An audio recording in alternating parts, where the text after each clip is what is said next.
నమస్తే. నేను సిరి.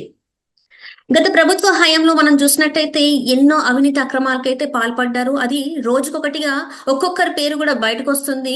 అయితే ఇప్పుడు ఇంతవరకు చూసుకున్నట్టయితే ఇది రాష్ట్ర వ్యాప్తంగానే జరిగిందని అందరూ అనుకుంటున్న తరుణంలో ఈ అవినీతి అక్రమాలన్నీ రాష్ట్రంలోనే పాల్పడ్డారు అనుకుంటున్నారు అందరూ. అయితే ఇప్పుడు ఇంటర్నేషనల్ లెవెల్లో కూడా ఈ గత ప్రభుత్వ నాయకులు ఎవరైతే ఉన్నారో మాజీలందరూ కూడా అక్కడ ఇంటర్నేషనల్ లో వీళ్ళ సత్తా చాటారు. అక్కడ కూడా వీళ్ళ అవినీతి అక్రమాలకి కేసులు అయితే ఓపెన్ అయిపోయాయి. అక్కడ గౌతమ్ అదాని గారి అరెస్ట్ వెనకాల లింకులు ఇక్కడ ఆంధ్రప్రదేశ్ లో కనిపిస్తున్నాయి. అసలు ఏం జరిగిందనే అంశాన్ని మనకు వివరించడానికి మనతో పాటు ఉన్నారు TDP official spokesperson Uppalapati Srinivas Chowdary గారు. నమస్కారం సార్. నమస్తే. నమస్తే సార్, ఇప్పుడు చూస్తున్నట్టయితే ఏదైతే అమెరికాలో అదాని కేసులో కొంతమంది మాజీల పేర్లు, గత ప్రభుత్వంలో ఉన్న నాయకుల పేర్లు అయితే వినిపిస్తుంది. సో దీన్ని అసలు మనం ఎలా చూడాలంటారు సార్? ఎందుకంటే 100 కోట్ల రూపాయలు వాళ్ళు లంచం తీసుకున్నట్టుగా వాళ్ళు అక్కడ ప్రతిపాదించారు. అండ్ FBI విచారణలో కూడా వాళ్ళు పేర్లు కూడా బయటపెట్టడం జరిగింది. దీన్ని అసలు మనం ఎలా చూడాలంటారు? మొదట జగన్మోహన్ రెడ్డి పరిపాలనలో ఆర్థిక అరాచకం ఆంధ్ర రాష్ట్రంలో జరిగింది అనుకున్నాం. కానీ ఇది దేశ విదేశాలు ఎల్లలు దాటి వెళ్ళిపోయింది. ఒక రకంగా చెప్పాలంటే సెకీ అనే సంస్థ సెంట్రల్ గవర్నమెంట్, దాని ద్వారా గ్రీన్ ఎనర్జీ అనే ఒక కంపెనీ నుంచి మనం ఆంధ్ర రాష్ట్ర ప్రభుత్వం అగ్రిమెంట్ చేస్తుంది. బాలినేని శ్రీనివాసరెడ్డి గారు విద్యుత్ శాఖ మంత్రిగా ఉండేటప్పుడు అర్ధరాత్రి ఫోన్ చేసి పిఏకి పర్సన్ ఫోన్ చేసి ఇమీడియట్ గా రావాలి, సంతకాలు చేయాలన్నప్పుడు ఆయన సున్నితంగా రిజెక్ట్ చేశారు. ఏదో గోల్మాల్ సాలే పనులుగా ఉన్నాయి, నా వల్ల కాదు. కాకపోతే జగన్మోహన్ రెడ్డి గారు మొహమ్మద్ గోరి, ఒక ఎస్కోబారు, రెండు గజనీ, ముగ్గురిని మిక్స్ చేసి కొడితే జగన్మోహన్ రెడ్డి గారు ఈయన యొక్క ఇంటర్నేషనల్ క్రైమ్ గురించి చాలా మంది తక్కువ తెలియదు. గతంలో 42 కోట్లు అటాచ్మెంట్, ఈడీ సిబిఐ కేసులు, షెల్ కంపెనీలు, సూట్ కేసుల కంపెనీలు, విదేశీ మనీ లాండరింగ్ కేసులు ఉన్న విషయం తక్కువ మందికి, తక్కువ సమాచారం తెలుసు. ఎంత ప్రచారం చేసినా అది ఏంటి అనేది లోతుకి చూడట్లా. సో ఒక్క సింగిల్ టేక్ లో 1750 కోట్ల రూపాయలు ఆదాయ దగ్గర తీసేశాడంటే 72,000 కోట్ల రూపాయలు ఆంధ్ర రాష్ట్రం తాకట్టు పెట్టి మీరు ఇష్టం వచ్చినట్టు ట్రూ అప్ ఛార్జెస్లు, ట్రాన్సాక్షన్ ఛార్జెస్ పెంచుకోమని. ఇది తెలియకుండా విద్యాశాఖ మంత్రి సంతకం పెట్టమంటే ఆయన పెట్టల. చివరికి అడావిడిగా కేబినెట్ మీటింగ్ పెట్టి కేబినెట్ ఆమోదంతో ఏకంగా అదానికి అగ్రిమెంట్ ఇచ్చేసాడు. దాని ఫలితం ఈరోజు ఆంధ్ర రాష్ట్రానికి 72,000 కోట్ల రూపాయలు భారంగా పడతాం. అంటే ట్రూ అప్ ఛార్జెస్ కింద దాదాపు, అంటే ట్రాన్స్మిషన్ ఛార్జెస్ కింద 30,600 కోట్ల రూపాయలు, ట్రూ అప్ ఛార్జెస్ కింద 40,000 కోట్ల రూపాయలు, అంటే ఇంచుమించు 72,000 కోట్ల రూపాయలు ఇవ్వడంతో ఇది దశల వారీగా సంవత్సరం ట్రూ అప్ ఛార్జీలు, ఈ ట్రాన్స్మిషన్ ఛార్జీలు పెంచుతూ వస్తారు. ఈ భారం 72,000 కోట్ల రూపాయలు ఆంధ్ర రాష్ట్రంలో భరించడమే కాకుండా దీని ద్వారా 1,150 కోట్ల రూపాయలు అప్పలంగా విదేశీ కరెన్సీల నుంచి డబ్బులు తీసుకుని జగన్మోహన్ గారిని ఖచ్చితంగా ఇంటర్నేషనల్ క్రైమర్ గా ముద్రేసుకోవచ్చు. ఇక్కడ ఈ విషయం ఎలా బయటపడింది? అదాని గ్రీన్ ఎనర్జీలో దేశ విదేశాల నుంచి పెట్టుబడి కాకుండా ఇండియాలో కూడా పెట్టుబడి పెట్టాడు.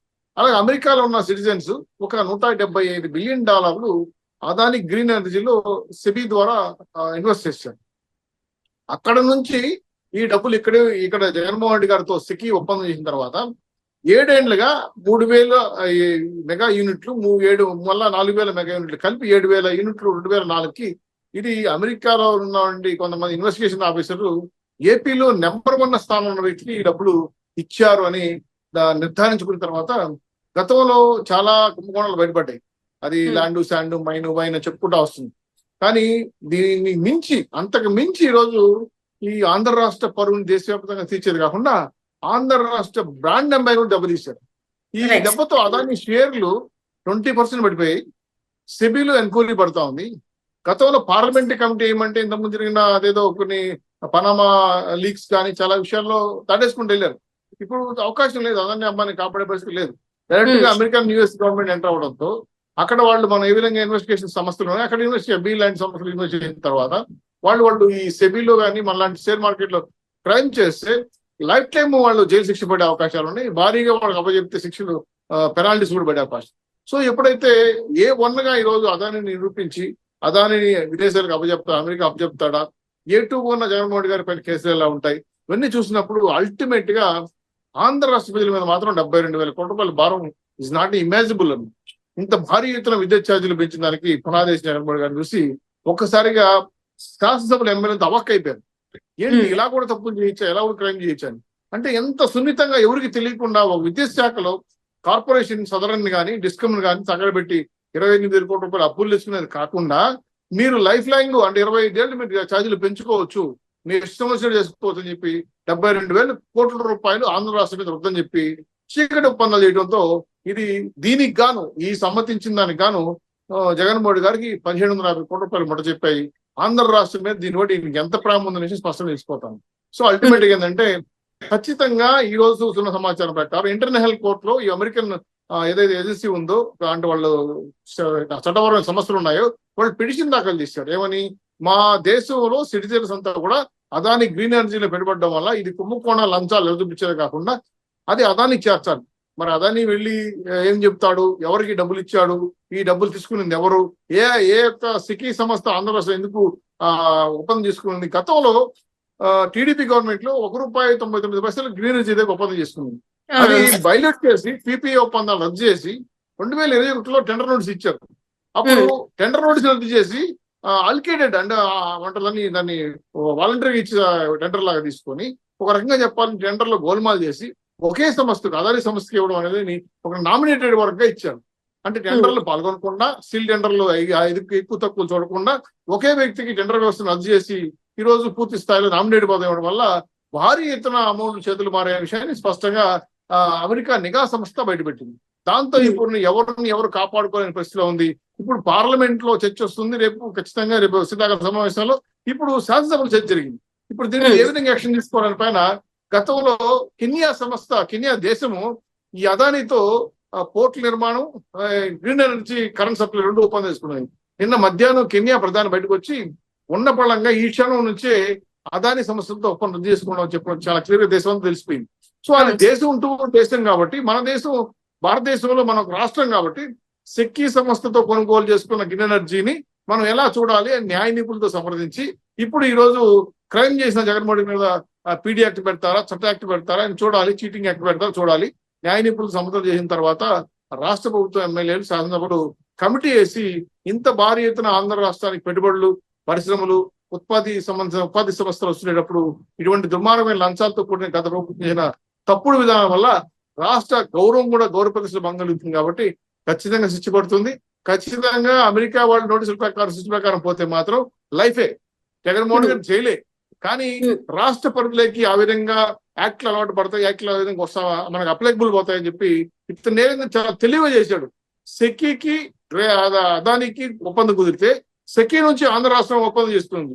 సెకీ ఏంటంటే గతంలో కేంద్ర ప్రభుత్వం నడిపే సంస్థ కాబట్టి దీంట్లో ఖచ్చితంగా కేంద్ర పెద్దల సహకారంతోనే ఈ డబ్బులు రాష్ట్రానికి ముట్టాయి. కాబట్టి ఇప్పుడు ఇద్దరు దోషులే పరిస్థితి పడతా ఉంది. అదాని ఇంతవరకు కాపాడేవాడు ఒకప్పుడు ఏమైనా కేసులు సిబిసిడికి, ఇప్పుడు అదాని మనకే చుట్టుకుంటుంది కదా. సో అదాని కాపాడబడతాడా, అదానితో ట్రంప్ మోడీ ఏమైనా లావాదేవీలు జరుగుతారా, తద్వారా జగన్మోహన్ గారిని అవకాశాలు ఉన్నాయని చూస్తే ఎక్కడ ఇటువంటి అన్ని దారులు మోసపోయాయి. తప్పుడు విధానాల వల్ల, తప్పుడు వ్యవహారాల వల్ల ఈరోజు రాష్ట్రం పూర్తిగా ఈరోజు వ్యతిరేకంగా చేస్తున్న కార్యక్రమాలు చూస్తుంటే ప్రభుత్వం అంతా కూడా ఈరోజు భయాందోళన గురే పరిస్థితి రాష్ట్ర ప్రజలు కూడా. దీనివల్ల ఏమవుతుందంటే ఖచ్చితంగా రాష్ట్ర పరిధిలో ఉన్నటువంటి ప్రజలు ఏవైతే విద్యుత్ ఛార్జీలు పెంచమని చెప్పి ఎన్డీఏ కూటమి హామీ ఇచ్చిందో దాన్ని నిలబెట్టుకోవాలంటే వీళ్ల మీద చర్య తీసుకోవాల్సిన అవసరం తప్పనిసరి అవుతా ఉంది. కాబట్టి ఆ దిశగా ఈరోజు శాసనసభలో ముఖ్యమంత్రి గారు ఎన్డీఏ కూటమి సభ్యులందరూ కూడా కలిసి ఈ చట్టాన్ని పరిశీలించి న్యాయ నిపుణుల సలహా తీసుకొని ఖచ్చితంగా జైలు పాలు చేసే అవకాశం తొందరలోనే ఉంది. జగన్మోహన్ గారు జైలు పాలు అయ్యే అవకాశం ఉంటుంది. కాబట్టి దీని మీద వైఎస్ఆర్సీపీ వాళ్ళ నాయకులని కూడా నేల గడుచుకొని ఇప్పుడు మన పార్టీ పరిస్థితి ఏంది, మన పరిస్థితి ఏంది, రేపు భవిష్యత్ కార్యక్రమాలు అర్థం కాక చెల్లెలతో సహా రివర్స్ అయ్యారు. సెకీతో ఒప్పందం చేసుకుని వేల కోట్ల రూపాయలు తినేసావు నువ్వు లంచకారి, అది సొంత పార్టీని ప్రతిపక్ష నాయకులు గెలిపించుకోలేవు, నువ్వు ఇటువంటి దుర్మార్గంగా పాల్పడ్డ తప్పు, వెంటనే చర్యలు తీసుకోమని కాంగ్రెస్ పార్టీ అధ్యక్షులుగా ఆ కూడా చర్య తీసుకుంటుందని చెప్తా ఉంది. ప్రతిపక్షాలు కూడా ఈ రోజు రాష్ట్రంలో సిపిఐ ఎం పార్టీలు కూడా ఈ రోజు ధర్నా చేసే సిద్ధమవుతున్నాయి. కాబట్టి టోటల్ గా జగన్మోహన్ గారికి అన్ని దారులు మోసకపోయాయి. శ్రీకృష్ణ జన్మస్థానం తప్పదనే విషయాన్ని స్పష్టంగా కనబడతా ఉందమ్మా. దీంట్లో ఇంకా దేవుడు కూడా ఇన్ని కాపాడే పరిస్థితి లేదు. అన్ని రకాల దారులు మోసుకునేది కాకుండా ఇంటర్నేషనల్ కోర్టులో ఈ కేసు ఫైల్ అయిందంటే మాత్రం జగన్మోహన్ గారికి తిప్పలు తప్పవు, వేడిలు కన్ఫర్మ్ అయిన విషయాన్ని స్పష్టంగా చెప్పదలుచుకున్నాను. Right sir.